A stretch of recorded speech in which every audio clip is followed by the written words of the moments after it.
कौन रोक कर बैठे? क्या कोई जवाब दे सकता है? जम्मू कश्मीर के एसटी भाइयों के अधिकारों को कौन रोक कर? ये 3 परिवार रोक कर बैठे थे मान्यवर, जो 370 को एंजॉय कर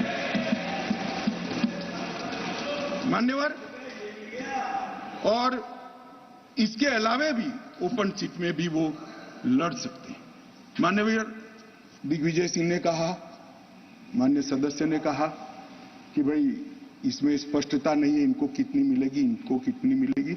मैं फॉर इंफॉर्मेशन दिग्विजय सिंह को कहना चाहता हूं, ये इन प्रिंसिपल बिल है।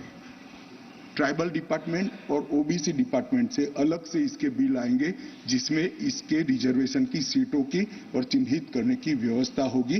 वो एक अलग प्रक्रिया है, मगर ये स्पष्टता से कर देते हैं।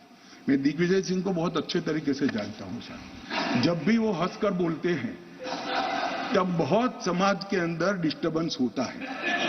बड़ा रिकॉर्ड है उनका, मैं रिकॉर्ड को जानता हूं। आज भी हंसकर बोले, मैंने बोला क्या निहितार्थ है? फिर मैंने ध्यान से उनकी चीज को याद कर सोचा तो मुझे मालूम पड़ा कि इन्होंने कहा कि वे किसी का छीनकर तो नहीं लगू। ये गुर्जर और बकरवाल को लड़ाना चाहते हैं, गुर्जर और बकरवाल को लड़ाना चाहते हैं। मैं आज फिर से कह देता हूं मान्यवर, बैठ जाइए दिग्विजय जी, अब हो गया, लोग समझ चुके हैं आपको, बैठ जाइए। मान्यवर, मान्यवर, he is not yielding, he is not yielding, he is not yielding. Go ahead, Honorable Home Minister. He is not yielding, he is not yielding.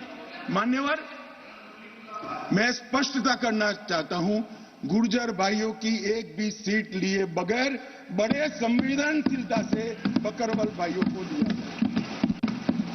हमें कोई आपत्ति।